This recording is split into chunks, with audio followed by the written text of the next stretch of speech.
tardes a todos. Les damos la bienvenida a una nueva versión de nuestra edición semanal, donde vamos a revisar los principales movimientos de mercado, datos económicos y noticias publicadas la semana pasada. Durante la semana, vimos que los activos globales registraron rendimientos negativos, con una baja de 1,46% durante la semana, mientras que al ver la otra clase de activos, vemos que los commodities se mantuvieron más que nada planos, con un rendimiento de 0,08%. Al momento de ver las monedas, vemos que el dólar se depreció un 0,2%, mientras que desde el lado de las monedas emergentes, el avance fue de 0,18%. Lo anterior en un contexto en donde seguimos bajo el cierre del gobierno federal en Estados Unidos y en donde en nuestro país durante la semana pasada se publicó el índice de precios al consumidor, que tuvo un avance de 0% en el mes de octubre. Esta cifra lleva de alguna manera a una presión en el Banco Central para poder recortar la tasa de política monetaria en su próxima reunión de diciembre. En el mercado local vemos que el IPSA avanzó un 1,87%. Esto en un contexto en donde vemos una bolsa previo a las elecciones presidenciales que sigue con movimientos al alza. La renta fija se mantuvo plana y el peso chileno tuvo un leve movimiento de menos 0,35% en la semana, pero con una alta liquidez. Pasando más que nada a lo que es la renta variable global, vemos rendimientos negativos en casi todas las categorías, a excepción de la TAM, que avanzó un 2,53% desde el lado de mercados emergentes. Dentro de mercados desarrollados podemos destacar varias cosas.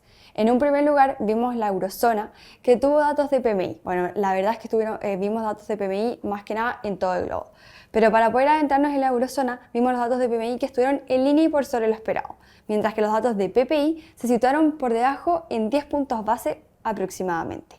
Asimismo, las ventas minoristas bajaron un 0,1% cuando lo anticipado era de 0,2% para el mes de septiembre. Desde el Reino Unido, la decisión de política monetaria del Banco Central se mantuvo en línea con lo esperado, siendo esta de 4%. De igual forma, los datos de PMI en el mismo país se situaron por sobre lo esperado por los analistas. Ahora bien, al momento de ver los mercados emergentes, vemos que la región de LATAM, como mencionamos, fue la que más avanzó en un 2,53%, mientras que Asia tuvo una baja importante de 1,77%. Esto ya no considera lo que fue publicado por China con los datos de precios al consumidor. Pasando a la renta fija global, vemos rendimientos negativos en todas las categorías. Desde el lado, por ejemplo, de mercados desarrollados, vemos que la categoría de Investment Grade, es decir, aquellos bonos de mejor clasificación crediticia, tuvieron una baja de 0,17%, mientras que desde el lado de Global High Yield vimos una baja de 0,19%. Cuando nos vamos a los mercados emergentes, vemos nuevamente rendimientos negativos para las 4 categorías que estamos mostrando. Pero ahora bien, al momento de ver cuáles fueron los con peor rendimiento, vemos que los bonos pertenecientes a la TAM emergente retrocedieron un 0,32% con spreads que se siguen comprimiendo. Para poder ver más que nada lo que fue el movimiento de las monedas durante la semana, vemos que el yen japonés avanzó un 0,37%, siendo entre los mercados desarrollados la más positiva, con datos de PMI que se mostraron en línea con lo esperado. Mientras tanto, en Nueva Zelanda, los datos de mercado laboral estuvieron muy castigados, con el empleo mostrando una variación de 40 basis points año contra año, y eso demuestra su baja de 1,66% en la moneda neozelandesa. Desde el lado de emergentes, vimos noticias importantes en materia de bancos centrales. En Brasil, por ejemplo, se mantuvo la tasa en 15% por parte del Banco Central y además tuvimos datos de PMI que estuvieron mejor a lo esperado, de 48,2 versus 46,2 puntos. Y desde México también vimos que el Banco Central, en línea con lo esperado, mantuvo la tasa de política monetaria en 7,25%. Esto fue previo a los datos de inflación que estuvieron levemente por sobre lo anticipado por los analistas, que 3,56 versus un 3,57% año contra año. El mercado de commodities, por su parte, cerró la semana con un desempeño mixto, influenciado por la fortaleza del dólar, ajustes de la política de la OPEP y señales de dispares de demanda global. En el sector energético, el petróleo WTI registró una caída de 2,02%, luego que la OPEP y sus aliados acordaron aumentar la producción en 137.000 barriles por día a partir de diciembre. En contraste, el gas natural de Estados Unidos tuvo un alza de 4,63%. impulsado por las proyecciones de la Administración de Información Energética, EIA, que anticipa un aumento de consumo, incluida las exportaciones desde un récord de 1.111,5 millones de pies cúbicos por día en 2024 a 1.115,7 millones en 2025 y 1.117,7 millones en 2026. En el segmento de metales preciosos, el oro bajó un 0,04% y la plata retrocedió un leve 0,75%, afectados por una leve fortaleza del dólar estadounidense, impulsado por datos económicos en línea con lo esperado y la disminución de expectativas de nuevos recortes de tasas durante el 2025. Dentro de los metales industriales, el cobre retrocedió un 1,57%, ante la incertidumbre sobre las tasas de interés en Estados Unidos y las señales de mayor producción de Codelco, que aliviaron los temores de escasez. Además, la débil demanda global, especialmente desde China, continuó presionando los precios. Por su parte, el hierro cayó un 2,42%, debido a signos de desaceleración en la demanda china y un aumento de los inventarios en puertos. En el sector agrícola, el trigo bajó un 1,17%, por la presión constante sobre los contratos de invierno, aunque el trigo de primavera mostró un mejor desempeño. Ahora, pasando a la primera noticia de la semana, podemos ver que la inflación mostró un avance de 0% durante el mes de octubre y presionó al Banco Central para un recorte en diciembre.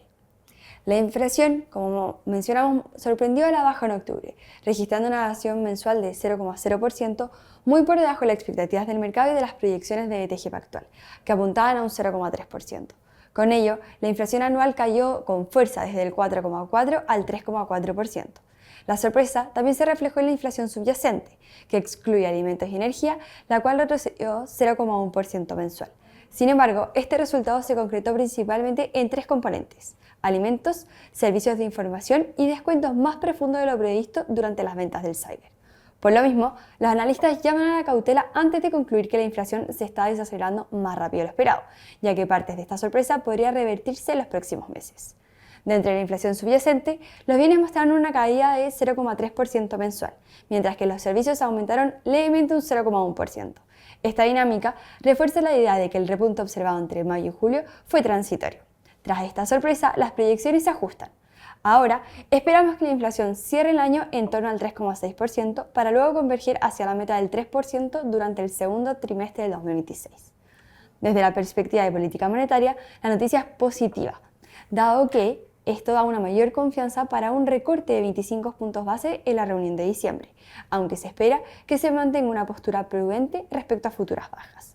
Por el lado de bienes básicos, la desaceleración fue notoria, pero los analistas advierten que aún no es momento de celebrar. El descenso se explicó en parte por menores precios en alimentos no volátiles, como el pan y los aderezos, y por descuentos más profundos durante el cyber. Esto sugiere que parte del efecto podría revertirse en noviembre, cuando los precios vuelvan a niveles previos a las promociones.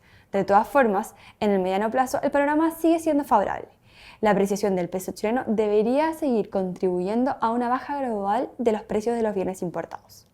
Aún así, el mejor desempeño de la economía, impulsado por precios del cobre más altos y una recuperación en las expectativas de inversión, podría hacer que la inflación de servicios se mantenga algo más persistente, lo que justifica una dosis de cautela en el accionar del Banco Central. En paralelo, los datos de salarios de línea evidencian una desaceleración tanto en términos nominales como reales. Los sueldos crecieron un 5,9% anual en septiembre, pero los aumentos ajustados por inflación se moderan al 1,4%. En síntesis, octubre trajo buenas noticias en materia de precios, pero los analistas insisten en mantener la prudencia. Parte de este respiro podría ser transitorio. Ahora, pasando a qué está pasando en nuestro país previo a un escenario eleccionario. Vamos a revisar más que nada qué han dicho las encuestas y cómo interpretar esto. Entonces, partiendo por las encuestas, sin hacer una defensa corporativa de ellas ni una crítica, simplemente observando los hechos estilizados. Consideramos 4 encuestas con amplia difusión y seguimiento: la Academ, Activa, Criteria y la de la Universidad del Desarrollo. Lo que hicimos fue comparar sus resultados al cierre de agosto, septiembre y octubre en paralelo con lo observado en la elección presidencial del 2021, aplicando una metodología consistente. Entonces, en primer lugar, al cierre de agosto del 2021, tomando los candidatos que estaban en la papeleta, asignamos a cada uno de ellos dentro de los ejes de derecha e izquierda con un supuesto clave, que un 60% de los votantes de Franco Parisi podría clasificarse como un centro derecha o derecha y el 40% restante como centro izquierda e izquierda.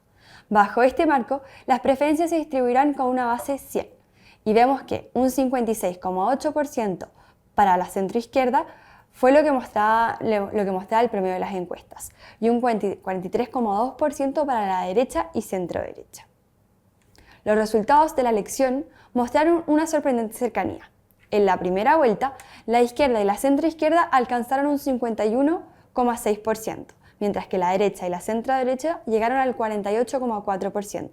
Y en segunda vuelta, el actual presidente, Gabriel Boric, obtuvo una victoria con un 55,9% y Kast con un 44%, lo que implica un margen de error de apenas un punto porcentual respecto a nuestra estimación base, que es el promedio de las encuestas. Es decir, bajo esta metodología, las encuestas resultaron ser bastante precisas en 2021. Aplicando la misma metodología al cierre de agosto de este año, los nuevos y antiguos candidatos y manteniendo la misma asignación de preferencias según el voto por Parisi, observamos un resultado inverso. El 60% de apoyo acumulado para los candidatos de derecha y un 40% para los candidatos de izquierda. Entonces, ahora la pregunta es, ¿cómo ha evolucionado esto en los meses siguientes? En septiembre y octubre las cifras se mantuvieron prácticamente estables. De hecho, el paralelo con el proceso del 2021 muestra que el resultado fue incluso más preciso, con un margen de error promedio de solo 0,35%. En el escenario actual de 2025, los movimientos se dan dentro de cada coalición, especialmente al interior del bloque de derecha, pero sin traspasos significativos hacia otros sectores políticos. Al cierre de octubre, se observa una leve pérdida de precisión, con una diferencia de 3,7% respecto al resultado final proyectado, pero el equilibrio de 60-40 se mantiene. Por tanto, si asumimos que las encuestas mantienen un buen poder anticipatorio, tal como ocurrió en 2021, los datos apuntarían a que un candidato de derecha tendría mayores probabilidades de ganar las elecciones. Ahora bien, ¿cuál candidato en particular logre concretar este apoyo? Eso es otra historia. Ahora bien, para poder observar también qué va a pasar en las siguientes encuestas, tenemos que ver que uno de los principales desafíos que ahora estamos enfrentando y que antes no teníamos es que hoy contamos con un cambio metodológico, la transición desde un voto voluntario al voto obligatorio. Esto podría alterar las estimaciones tradicionales, ya que modifica la composición del electorado efectivo. En este sentido, vale la pena mirar con atención el padrón electoral y su distribución por tramos etarios, para entender mejor quiénes están volviendo a votar y cómo esto puede influir en el resultado final.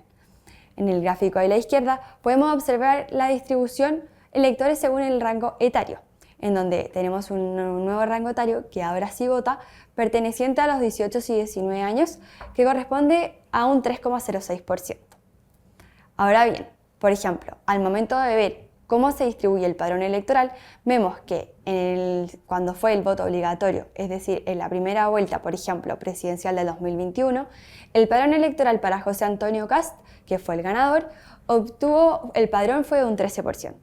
Ahora bien, cuando vemos la segunda vuelta de la elección presidencial del 2021, vemos que Gabriel Boric obtiene la victoria y vemos un padrón electoral del 31%. Es decir, esto también coincide de alguna manera con la aprobación que tiene el actual presidente de la República frente a nuestro país. Es decir, las encuestas de alguna manera no estaban tan equivocadas. Mientras esto veíamos también de alguna manera un régimen de voto que era voluntario. Ahora bien, al momento de también ver cómo se constituye o cómo es el comportamiento del voto cuando el régimen es obligatorio, podemos hacer una prueba, de alguna manera, al plebiscito constitucional del 2022 y al plebiscito constitucional del 2023. Teniendo en consideración que si nos vamos a los ejes extremos y catalogar o etiquetar al primer proceso constitucional más asociado hacia la izquierda y el segundo hacia la derecha, con el resultado que tenemos en pantalla, podemos ver de alguna manera que parecería ser que tiene un mayor rechazo asociado hacia la izquierda. Es decir, en un ambiente de voto obligatorio, vemos de alguna manera que la derecha tiende a tener una victoria. Ahora bien, al momento de ver, por ejemplo, voy a volver una slide anterior, también lo que nos muestra el pulso ciudadano, que muestra la preferencia de candidatos presidenciales según el rango etario. Ahora tenemos, por ejemplo, que Janet Jara muestra de alguna manera la preferencia de rango etario entre los 18 y los 30 años, donde se observa que cerca de un 32,6% estaría eligiendo a Janet Jara, seguido por José Antonio Kast con un 17,2%, perdón, un 23,4%. Ahora bien, cuando nos observamos y nos vamos al candidato que jamás votaría, estas tablas son obtenidas a través del pulso ciudadano, vemos que al momento de observar también el rango etario, el candidato dentro del rango etario de 18 y 30 años, donde se muestra de alguna manera que es aquel candidato que jamás se votaría, se encuentra con José Antonio Kast, que tiene alrededor de un 41,4%, mientras que, por ejemplo, en el lado de la derecha está Johannes Kaiser, que muestra un 30,1%. Es decir, dentro del segmento de la derecha vemos que hay una mayor preferencia o una mayor inclinación hacia no votar por José Antonio Kast, pero así votar por Johannes Kaiser dentro del rango etario de los 18 y 30 años. Esto según lo que podemos obtener de la tabla de pulso ciudadano. Ahora bien, esto ya lo hemos estado observando y ha sido publicado a través de nuestros distintos canales. Podemos observar distintos escenarios, en donde generamos un escenario bull, base y bear, de acuerdo a las probabilidades que le damos a cada escenario. Por ejemplo, a un escenario bull le entregamos una probabilidad del 20%, en donde estaría ganando José Antonio Kast, Evelyn Matei o cualquier otro candidato con una mayoría de 4/7 de Congreso de la derecha. En esto se considera que el IPSA tendría un upside de alrededor del 25%. Ahora bien, por ejemplo, esto, si lo podemos ver también a cuánto llegaría la apreciación de nuestro peso chileno, tendríamos un peso que estaría rondando cerca de los 890 pesos. Ahora bien, por ejemplo, al momento de ver también cuál sería un escenario base, vemos con una probabilidad de 65% que el escenario base ocurra y un upside para el IPSA de alrededor del 66%. Y con esto veríamos una apreciación del tipo de cambio de 4%, situando al peso chileno cercano a 905 pesos, con un peso chileno hoy de 946 aproximadamente. Y ya para el escenario bear, que sería que gana Janet Jara con un congreso dividido o izquierda menor a 4/7. Con esto la probabilidad que se le está dando a este escenario es cercana al 15% y tendríamos una depreciación del peso chileno de 10%. Esto estaría elevando nuestro peso a 1043. Bueno, y ahora pasando a nuestra tercera noticia, vemos que Estados Unidos parece estar a las puertas de poner fin al cierre de gobierno más largo de su historia reciente, que ya supera las 6 semanas. El Senado avanzó con una votación de 60-40 para aprobar un proyecto de ley bipartidista que permitiría reabrir parcialmente el gobierno federal y restaurar el pago de los funcionarios suspendidos. El texto ahora debe pasar por la Cámara de Representantes y luego ser firmado por el presidente Donald Trump, pero todo apunta a que el cierre podría terminar hacia fines de esta semana. El acuerdo contempla financiamiento completo para los departamentos de Agricultura, Asuntos de Veteranos y el Congreso hasta septiembre de 2026, mientras que el resto de las agencias recibirá una extensión temporal hasta el 30 de enero. También se incluyen protecciones laborales que revierten cerca de 4.000 despidos y garantizan el pago retroactivo a trabajadores afectados, medida que si bien implica un costo fiscal relevante, podría impulsar el consumo y el crecimiento del primer trimestre. No obstante, el compromiso político deja temas pendientes. El proyecto no renueva los subsidios de la Ley de Asistencia Accesible, acá por sus siglas en inglés, lo que generó fricciones con el ala demócrata. Gobernadores y senadores del partido han advertido que se trata de un acuerdo incompleto, aunque el líder republicano del Senado, John Thune, se comprometió a retomar la discusión en diciembre. El impacto económico, vemos que este cierre de gobierno tuvo un costo estimado cercano a los 15.000 millones de dólares por semana, afectando a más de 650.000 empleados federales y miles de contratistas privados. De acuerdo a la Oficina Presupuestaria del Congreso, esta paralización restó cerca de 0,2 puntos porcentuales al PIB del cuarto trimestre, con efectos visibles en el gasto federal y la confianza al consumidor. Aún así, parte de este impacto se revertiría en los próximos meses, cuando se normalice la actividad y los trabajadores reciban sus pagos retroactivos. ¿Cuál fue la reacción de los mercados y el sector tecnológico? La noticia del posible acuerdo generó un rebote inmediato en los mercados financieros. Los futuros del S&P subieron en torno al 1%, mientras que los índices tecnológicos lideraron las ganancias tras varias semanas de volatilidad. El Nasdaq avanzó un 1,8%, impulsados por las grandes tecnológicas que habían sido particularmente castigadas durante el cierre, ante temores de menor gasto público y retrasos de contratos federales. Empresas como Microsoft, Amazon y Nvidia repuntaron más de 2% en promedio, beneficiadas por la mejora en el apetito por riesgo y el alivio en el frente fiscal. El retorno de los flujos hacia activos de crecimiento también vino acompañado de una caída moderada de los rendimientos de tesoro a 10 años, que retrocedieron hacia el 4,35% de un repunte de dólar frente a las principales divisas. En este contexto, el rebote tecnológico parece más bien táctico, impulsado por factores de corto plazo, pero aún condicionado por las expectativas de política monetaria. Con la apertura de gobierno, los analistas anticipan una recuperación de la actividad federal y un rebote técnico del PIB en el primer trimestre del 2026. Sin embargo, el desafío político persiste. El debate sobre la ACA y las restricciones presupuestarias sigue latente, lo que podría mantener la volatilidad en los mercados hacia el cierre del año. En síntesis, la reapertura representa un alivio temporal tanto para la economía como para los mercados financieros.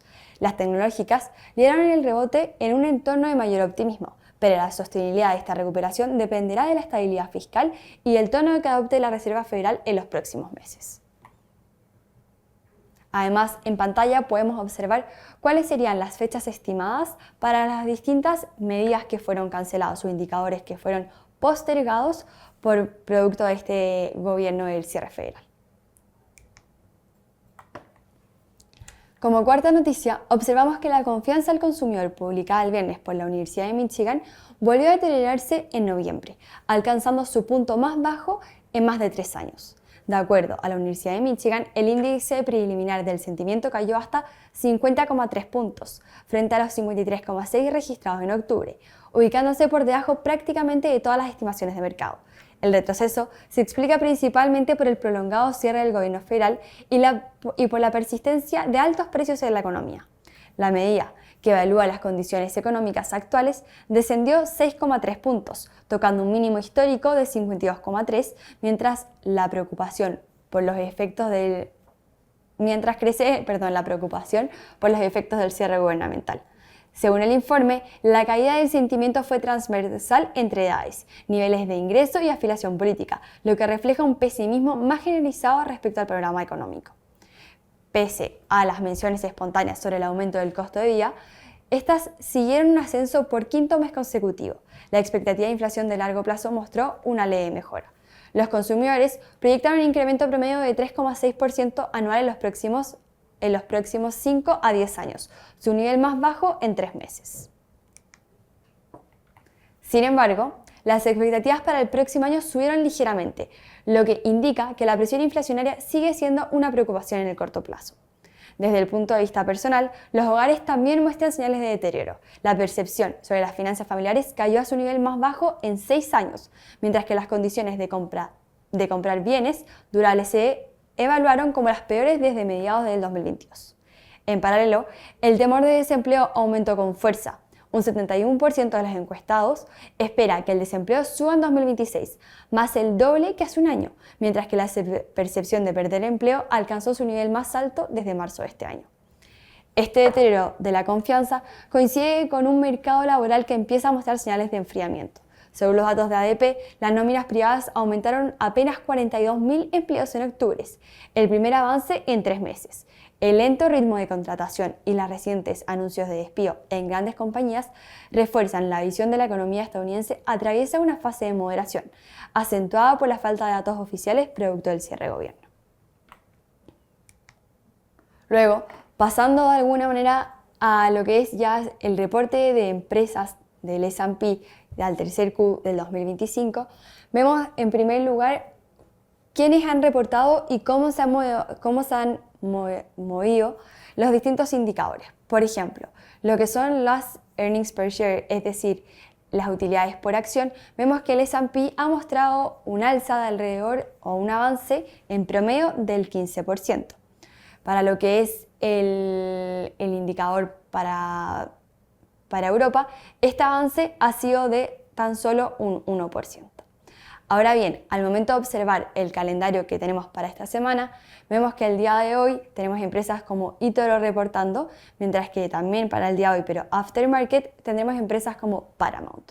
Avanzando ya más en la semana, destacar empresas como Sony que estarán reportando el día de mañana y Vodafone al mismo tiempo. Luego, el día miércoles tenemos datos de, por ejemplo, Bayer, ON o Cisco. Mientras que ya al final de la semana tendremos importantes empresas que estarán reportando. En un primer lugar tenemos Tencent, Walt Disney, Brookfield, JD.com y tendremos el final de la semana con el reporte de Alibaba el día viernes.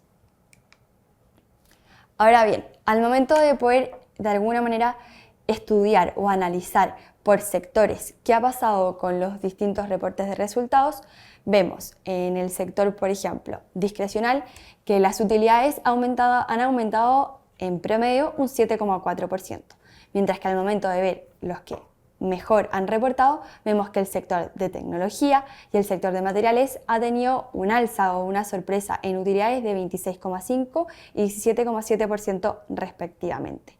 Ahora bien, al momento de ver las mismas categorías para lo que son las ventas, vemos que el sector de tecnología ha aumentado año contra año alrededor de un 15,4%, seguido, por ejemplo, de lo que es el segmento de salud con un avance del 10,3%. En promedio, con esto, vemos que el S&P ha mostrado un avance de 14,7% en lo que va de reportado, en lo que corresponde a utilidades, y en ventas de 8,2%.